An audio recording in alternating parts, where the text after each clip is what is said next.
अब ये देखें, इसमें जो है वो ये टॉपिक हमारा खत्म हो गया। उसमें कुछ चीजें उसने कहा जी कि वो ट्रूथ है और लाई है, वो आप खुद से देखें। जितना हमने टॉपिक डिस्कस किया है उसमें कौन सी बातें ये ठीक कर रहा है और कौन सी गलत कर रहा है, ये आप खुद डिसाइड करें ना, और फिर मुझसे डिस्कस कर लेंगे सर ये इस तरह से कैसे होगी। तो अब उसमें आगे जो अंडरस्टैंडिंग मेथड कंस्ट्रक्ट, यानी वो मेथड बनाया कैसे, देखे ना, उसने फॉरन बना के तो हमें दिखा दिया, पब्लिक लिख दिया, स्टैटिक लिख दिया, वॉइड लिख दिया, एड्रेस लिख दिया, लेकिन इन तीनों चीजों में इसको हेडर कहते हैं, इसको बॉडी कहते हैं, वो कहाँ पे कौन सी चीज है वो हमें बतानी है। तो यहाँ पे मैं आपको मेथड में ले आता हूँ, यहाँ पे आए जरा। अब ये देखें, ये जो लाइन है इस हिस्से को कहते हैं फंक्शन, या फंक्शन तो नहीं मैं कहूंगा, मेथड हेडर, ये उसका हेडर है, ठीक है। और ये जो एरिया उसका, ये वाला जो एरिया, ये उसकी बॉडी है। इसको अगर हम थोड़ा नीचे कर लें तो कोई इशू नहीं है। तो ये इसकी बॉडी है। तो बॉडी में जो इंस्ट्रक्शंस हैं वो टॉप डाउन अप्रोच के जरिए हैंडल होती हैं। अब उसमें पब्लिक का कीवर्ड ये काम है कि जी इसको आप कहीं भी इस प्रोग्राम में भी और किसी और प्रोग्राम में किसी क्लास में भी इस्तेमाल कर सकते हैं। पूरे ये प्रोजेक्ट के अंदर इस्तेमालेबल फंक्शन है, इस फंक्शन को आप यूज कर सकते हैं। स्टैटिक का मतलब मैंने पहले ही समझा दिया आपको कि आप इसको इस क्लास का ऑब्जेक्ट बनाए बगैर यूज कर सकते हैं, और वो मैंने तरीका आपको बताया लास्ट वीडियो में। वॉइड का मतलब यह है कि अब इसने फंक्शन ने कुछ भी रिटर्न नहीं करना, सिर्फ काम करना है और डिस्प्ले कर देना है, और इसका नाम जो था वो फंक्शन। और ये पैरामीटर जो है वो फिलहाल कोई नहीं ले रहा, खाली है। अगर कोई पैरामीटर लेगा तो हम यहाँ पे लिखेंगे इंट आई इंट बी, ठीक है ना। इस तरह हम दो पैरामीटर अब ये ले रहे हैं, दो वैल्यू इंटीजर की रिसीव कर रहा है। अगर ये कुछ नहीं है तो मतलब इसका ये कोई भी पैरामीटर रिसीव नहीं कर रहा। अब इसके बाद जो है ये फंक्शन कैसे रिटर्न करेगा, मैं इसी के जरिए आपको वो चैप्टर में जाने के बजाय इधर से समझा देता हूँ। तो यहाँ पे आ जाए जरा, देखते हैं तसल्ली से कि ये फंक्शन एक है, इसको बना रहने देते हैं। एक फंक्शन हम और बना लेते हैं, पब्लिक स्टैटिक, पब्लिक आ गया जी, और स्टैटिक आ गया, और वॉइड आ गया, सॉरी, ठीक है। और इसका नाम रख दिया हमने ऐड, ये फंक्शन का नाम है। मैं बुक में बाद में जाऊंगा, पहले मैं यहीं पे रह रहा हूँ, ठीक है। अब इस फंक्शन में क्या कर रहा है, ये एक वैल्यू रिसीव कर रहा है, ठीक है। अब इस वैल्यू में जो है वो इसने क्या करना है, इसने जस्ट जो वैल्यू इसके पास आई है ना, तो इसने उसका क्या करना है, बल्कि हम ऐड के बजाय ना लिख लेते हैं स्क्वायर, ठीक है। इसने इस वैल्यू को क्या करना है, वैल्यू मल्टीप्लाई बाय वैल्यू, यानी जो इसके पास आएगी ना वैल्यू, वो उसको क्या करेगा, मल्टीप्लाई करके डिस्प्ले कर देगा। अब ये फंक्शन तो नीचे प्रिंट हो रहा है, अब मैं इसको फिलहाल कर देता हूं कमेंट, ठीक है। मैंने इस फंक्शन को भी लिख दिया, सॉरी, बस थोड़ा सा एक मैसेज लिख देते हैं, मेथड्स प्रैक्टिस, ठीक है। अब मैंने क्या करना है, इस फंक्शन को कॉल करना है स्क्वायर को, ठीक है। स्क्वायर फंक्शन को कॉल किया, कॉल करके मैंने इसे वैल्यू भेज दी 23, दैट्स इट। अब ये मैं इसे कांस्टेंट भेज रहा हूँ, देखो ना, साथ में वो मेंशन भी कर रहा है कि भाई इसकी जो वैल्यू है वो 23 अब भेज रहे हैं, ठीक है। अब जब मैं 23 भेज रहा हूँ इसे, तो मैं इसको कॉल करता हूँ, देखें क्या करता है ये। इसमें मैं आपको पूरा पैटर्न समझा देता हूँ ना, इसमें होगा क्या। अभी ये रन कर रहा है, तो यहाँ देखें रिजल्ट आपके पास आ गया 529, यानी 23 को उसने 23 से मल्टीप्लाई करके डिस्प्ले कर दिया, ये तरीका। अब आप कहते हैं नहीं जी ये वाला पैटर्न तो नहीं सही, मुझे तो यहाँ पे एक नंबर लेना है और उस नंबर में मैं वैल्यू सेव करना चाहता हूँ और वो वेरिएबल मैंने भेजना है, तो आप भाई वैसे भी कर सकते हैं, ठीक है। एक वेरिएबल में वैल्यू रखें, वो वेरिएबल उसे पास कर दें और उसका रिजल्ट ले लें। वो उसने जो भी यहाँ पे उसे प्रोवाइड किया जाएगा वो एज अ पैरामीटर यहाँ पे रिसीव कर रहा है, बस और कुछ भी नहीं कर रहा, दैट्स इट।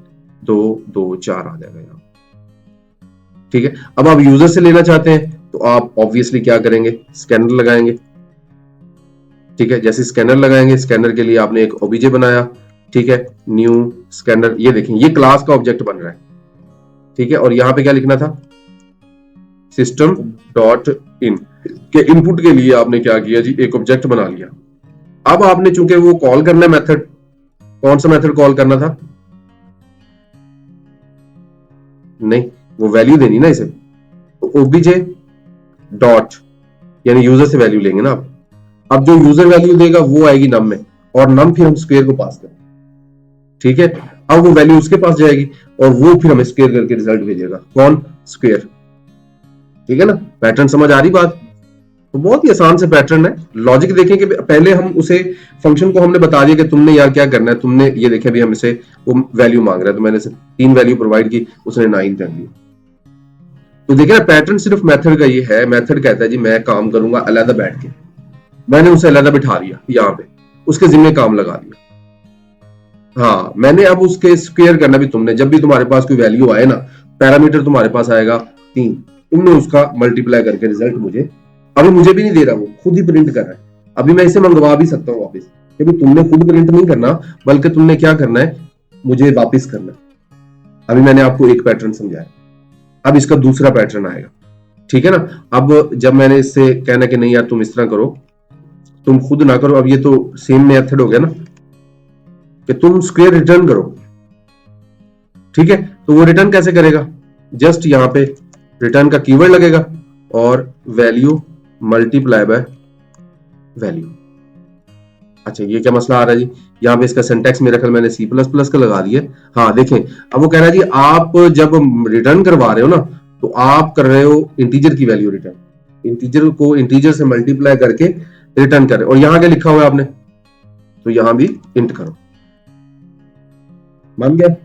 अच्छा अब मुझे इसको कॉल नहीं करना था, अब मुझे इसको कॉल नहीं करना, मैं कहता हूं यार मैं तुम प्रिंट ना करो, बल्कि तुम ऐसे करो कि मुझे ना रिजल्ट रिटर्न करो। तो वो फंक्शन तो काम था उसका सिर्फ प्रिंट करने का, अब मैंने एक नया फंक्शन बना लिया है जिसका काम क्या है, रिटर्न करना।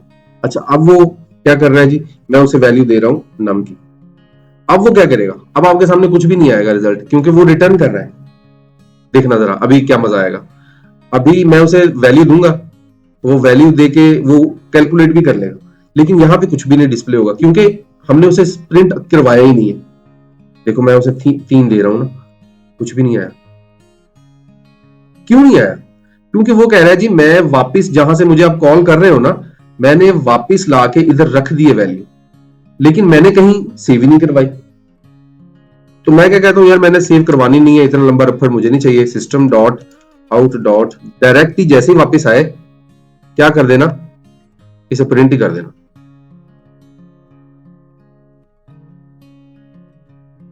यानी जैसे ही वापस आएगी साथ ही हम क्या करवा देंगे, उसे प्रिंट करवा देंगे।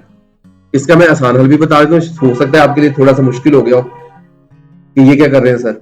ये देखिए ना, पहले मैं फंक्शन कॉल कर रहा हूं, उसे वैल्यू दे रहा हूं, वो वापस ला के रिजल्ट मुझे जो, अगर मैं फॉर एग्जांपल इसे मैं भेज रहा हूं 3, ठीक है ना, तो ये 3 का रिजल्ट कितना बनेगा, 9 आ जाएगा यहाँ पे। ऑब्वियसली उसके बाद उसने क्या होना है, प्रिंट ही होना है ना, दैट्स इट, ठीक है ना। तो मैं जैसे ही इसको एंटर प्रेस करूंगा तो 3 प्रिंट हो गई। मैं चाहता हूं नहीं यार प्रिंट नहीं करना, मैं इसके साथ कुछ मैसेज भी लिखना चाहता हूं, ठीक है। तो आप ऐसे करो कि एक वेरिएबल ले लो इधर जिसका नाम लिख लो रिजल्ट, ठीक है, और ये वाली जो वैल्यू है ना, ये जरा आसान कर दो मेरे लिए, और इसको कॉपी करके रख लो इधर। अब जो भी रिटर्न होगा वो किस में आएगा, रिजल्ट में आएगा। तो मैंने यहाँ पे एक मैसेज प्रिंट करवाया, स्क्वायर इज, ठीक है, और प्लस का साइन लगाया, और यहाँ पे मैंने रिजल्ट का लगा दिया। अब थोड़ा सा और अट्रैक्टिव और अच्छी आउटपुट होगी।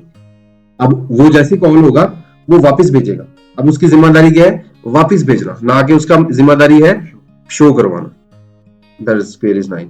अब ये 2 फंक्शन बन गए, एक कुछ भी रिटर्न नहीं कर रहा, एक रिटर्न कर रहा है, एक खुद प्रिंट कर रहा है, और ये उसने कुछ नहीं किया, ये मैंने ही अपनी प्रोग्रामिंग कॉन्सेप्ट्स को यूज करते हुए उसके जिम्मे लगाया कि तुमने ये काम करना है, तुमने ये काम करना है। यानी बेसिकली ये मेरे मुलाजिम है, और मैंने इनसे अपनी समझ बूझ के जरिए इनसे काम लेना है कि यार ये बंदा बड़ा ठीक है, ये सिर्फ खुद कर दे प्रिंट, कोई मसला नहीं। इस पे मुझे शक है कि ये खुद ना करे, बल्कि मुझे वापस रिजल्ट रिटर्न करे। मैं इसे खुद करवाऊंगा अपनी तसल्ली के साथ, जैसे मैंने तुम्हें काम दिया यार खुद ही कर लो, ये पासवर्ड है, ये लॉगिन है, इसको खुद ही अपलोड कर लो। एक को कहता हूँ नहीं, रिजल्ट बना के चेक करके रिजल्ट बना के मुझे वापस करो, फिर मैं खुद करूंगा अपलोड, ठीक है। तो ये बिल्कुल वैसे ही 2 फंक्शन है, एक का नाम मैंने स्क्वायर रिटर्न रख दिया, एक का नाम मैंने स्क्वायर। तो ये है मेथड्स। अब यहाँ पे अगर वापस आते हैं बुक के अंदर, तो आपको यही चीजें समझाने को वो कोशिश करेगा।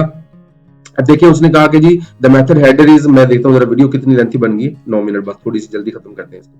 देखिए उसने कहा जी मेथड हेडर में ऑप्शनल एक्सेस स्पेसिफायर होता है, ठीक है, यानी कि पब्लिक होगा या प्राइवेट होगा या आपने प्रोटेक्टेड रखना है। रिटर्न टाइप होगी, उसका नाम होगा और पैरेंथेसिस होंगी जिसमें आप उसमें फिर एक्सेस स्पेसिफायर अलग से बताया कि जी पब्लिक होता है, स्टैटिक जो है वो क्या करता है, और फिर उसके बाद उसने रिटर्न टाइप के बारे में बताया।